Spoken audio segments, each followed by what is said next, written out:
خواب اس طرح تھا کہ ہمارے ایک اہل دنیا ہے اور وہ مجھے کہتا تھا کہ اچھی طرح کتابیں دیکھو اور مجھے عذاب قبر سے چھڑا دو. اگر عذاب قبر مجھے ہو گیا تو لوگ کہیں گے یہ اچھا والا مفتی نہیں ہے، اس کے شاگرد پٹ رہا ہے، آپ کے لیے بھی اچھا نہیں.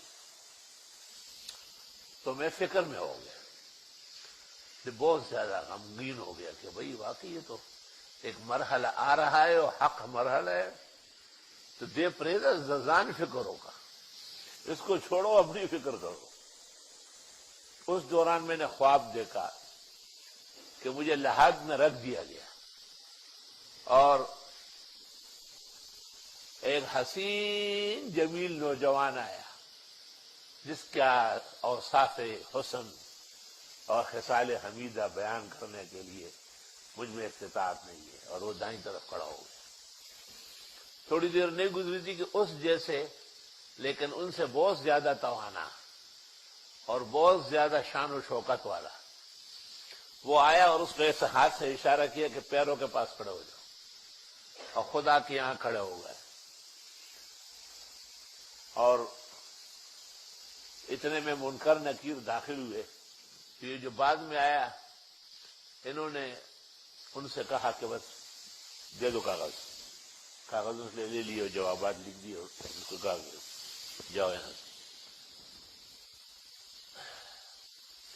اور مجھے کہا کہ بات ہوئی ہے، ایک بائیں طرف کھڑکی کھولتے ہیں، اندر سے کوئی آئے گا کھولے گا تو آپ جنت کے مناظر دیکھیں گے تو آپ کو کوئی پریشانی نہیں ہوگی. تو میں نے پوچھا تو انہوں نے کہا کہ یہ جو پہلے آئے ہیں یہ صلاۃ الفجر ہے کہ آپ ہر حال میں فجر نہیں چھوڑ دیتے، اور یہ میں خود قرآن مجید ہوں کیونکہ آپ نے شرق اور غرب میں میری آواز پہنچائی. اللہ اس کو سچا کر لے. خدا ایسے ہی مجھے بھی میرے شاگردوں کو بھی نصیب فرمائے. ہاں مزہ آیا خدا کی قسم. میری توفیق ہوتی تو میں سونا اور چاندی تو میں بانٹ دیتا اس کو. کیا خواب ہے یہ.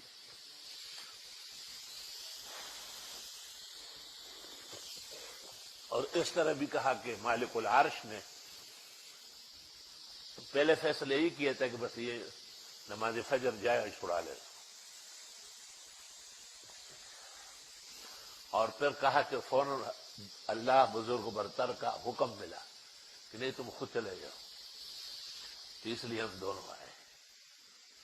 قرآن میں بعد میں دیکھا کہ حضرت اقدس امام الحسن مولانا انور شاہ صاحب نے طبرانی کے حوالے سے لکھا ہے کہ صلوات جو ہے یہ دائیں طرف کھڑی ہوگی، زکوات بائیں طرف، صدقات پیروں کی طرف، اور ایمان و قرآن سرحانے. اللہ اللہ کیا شان و شوکت ہے. یہ دنیا کی نعمت ہے تو کوئی نعمت ہی نہیں ہے اس کے سامنے. بس یہ نعمت ہے کہ اسلام ہے، ایمان ہے، قرآن ہے. اللہ تعالیٰ نے استقامت علی التوحید نصیب فرمائی. چلو. حدثنا علي بن عبد الله قال حدثنا يعقوب بن ابراهيم قال حدثنا ابي عن صالح قال